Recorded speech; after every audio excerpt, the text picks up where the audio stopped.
afternoon, everyone. My name is Kristina Hayden from the U.S. Consulate, and today I want to give you some pointers on public speaking.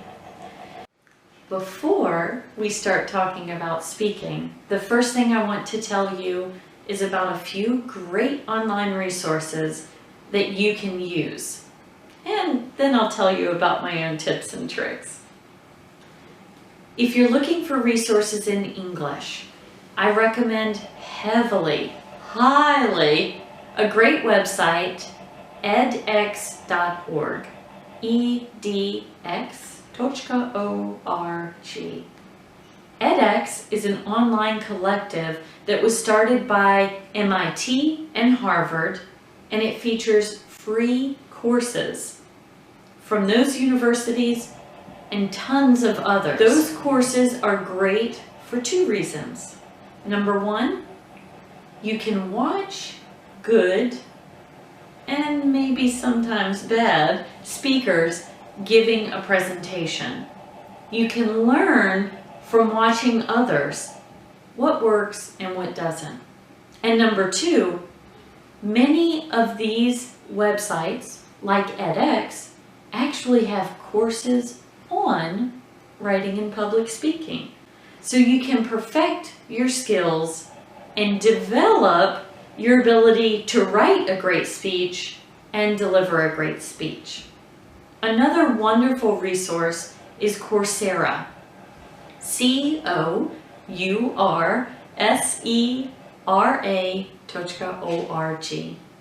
Coursera is also a collection of online resources and classes, except Coursera has many classes in Russian. So, just like edX, you can watch presentations, watch lectures, and also take a class in public speaking.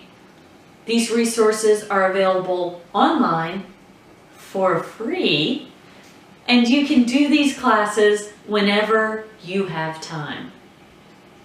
If you're not interested in a class, but still want a resource to learn more about public speaking, I very strongly recommend TED.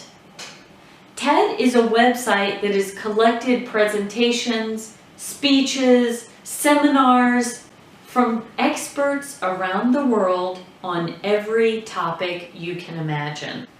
TED is absolutely wonderful for seeing how someone gives an effective, clear presentation.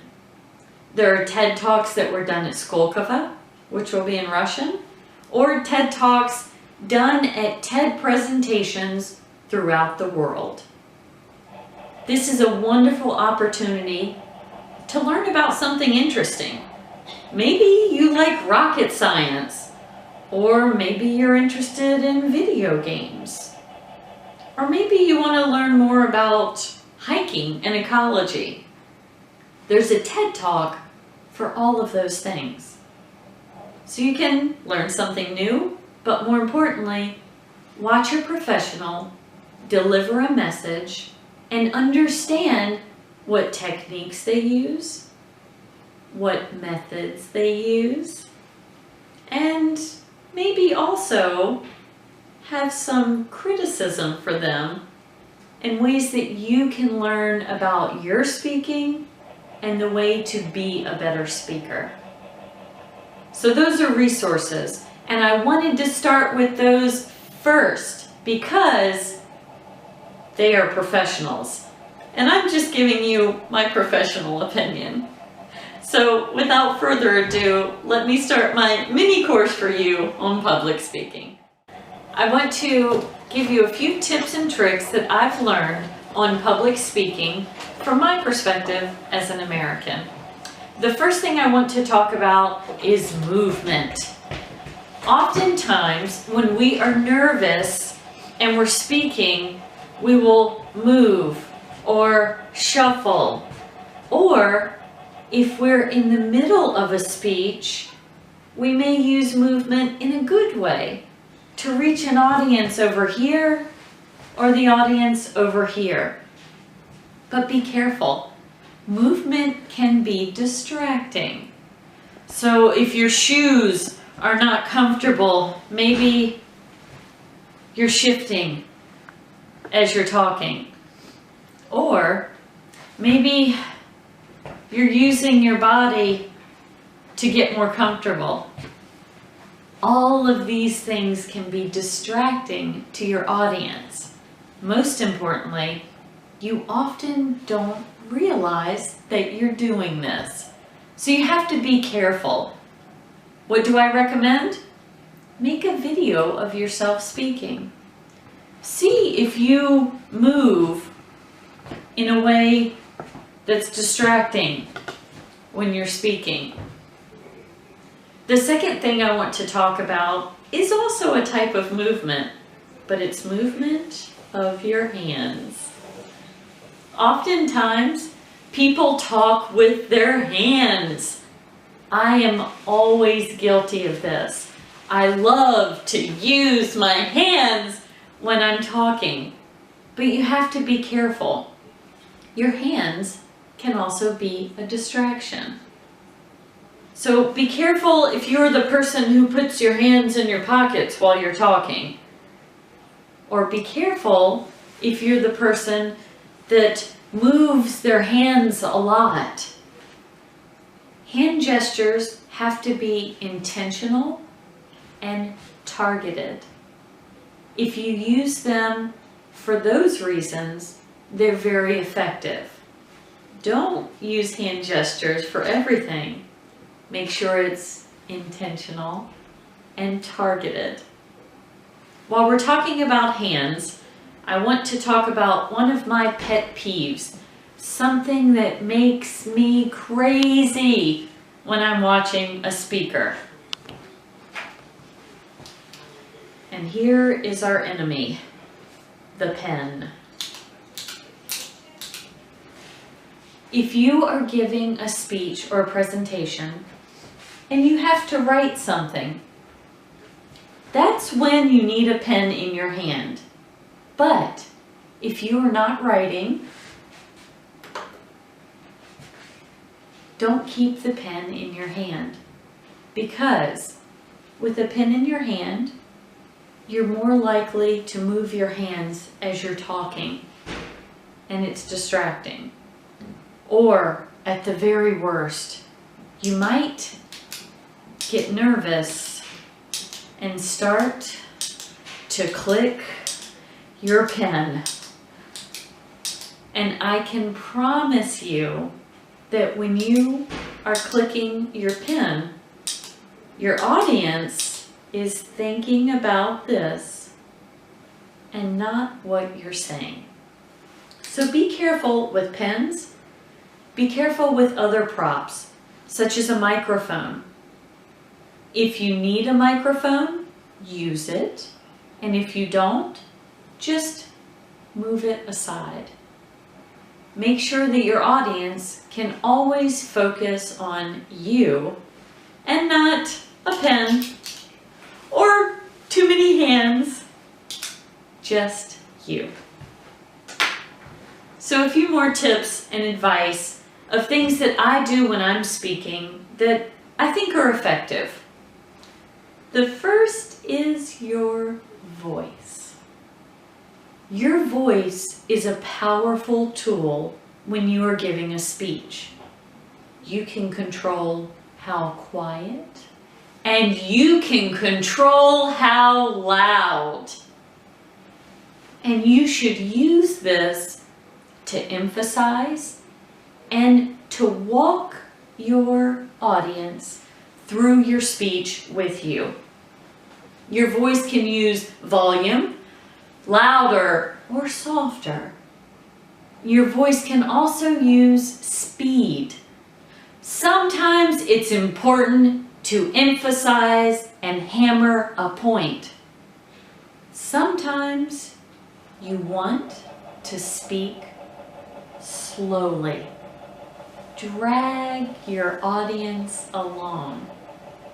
And sometimes, maybe at the end of your speech, you just want to state the finale and to give them the last information quickly and powerfully.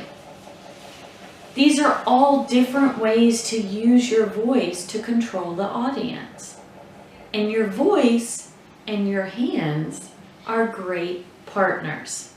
For example, if I am giving you a list of things during my speech, I can use my voice and my hands together.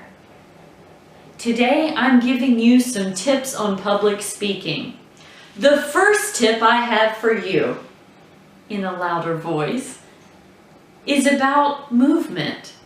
My second tip for you today was about using your hands. And my third tip was about your voice. So you can see how making adjustments in your voice can take the audience with you.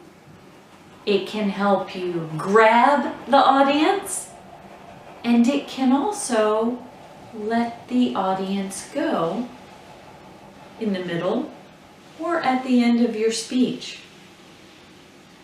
All of these things are incredibly important as you're doing a speech, and it makes it difficult.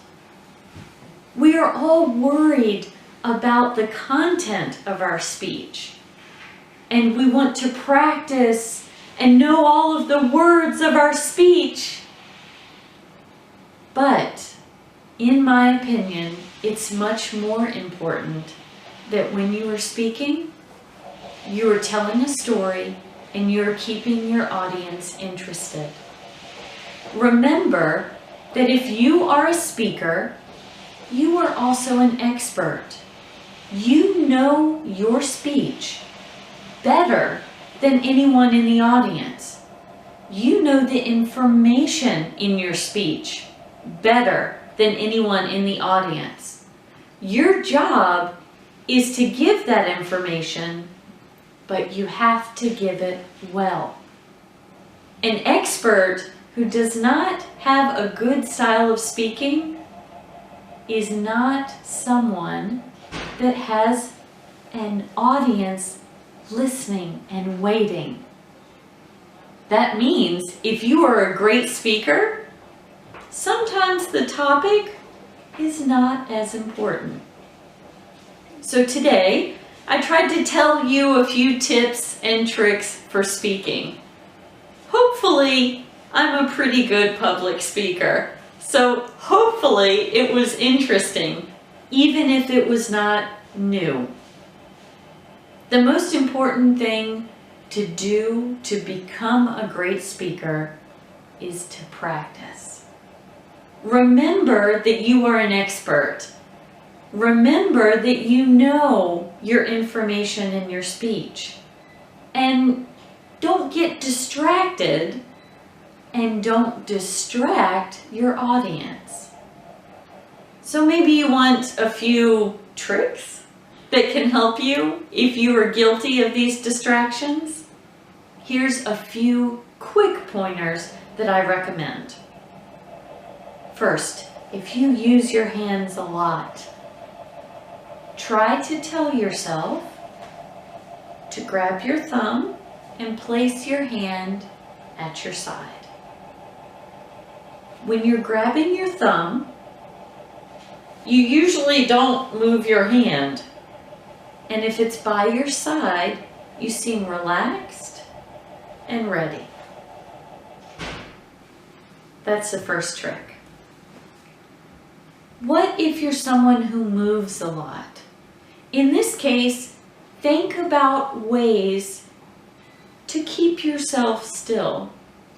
Maybe you want to place one hand in a pocket, or maybe you want to place your hands behind you or in front of you. When you do this, you are not likely to move. It's uncomfortable to move. Standing like this, holding your hands together, will help you to be still, and then the audience can focus on you, on your voice, and on your message. And of course, you know my pointer about the pen. Set it aside. Don't let the pen distract you. And be careful to set it somewhere that you can reach it. When you put pens in pockets, pockets can be difficult. And then your audience is distracted. Use your pen and then set it aside. Finish giving your presentation and don't let that distract from the message that you're delivering to the audience. I guess the short version of all of my advice is that when we are public speakers, we are actually actors on a stage. Think about what you like to see and think about what you don't like to see when you're watching a presentation. And then use those things to make yourself a better speaker. I know I don't like the sound of a pen, so I try to never keep it handy. I also don't like when speakers use a podium. And so when I speak, I try not to use a podium. It's just a few examples, and you have to decide for yourself what works, what you like, and what helps you capture the audience with your message. Thank you very much. Good luck.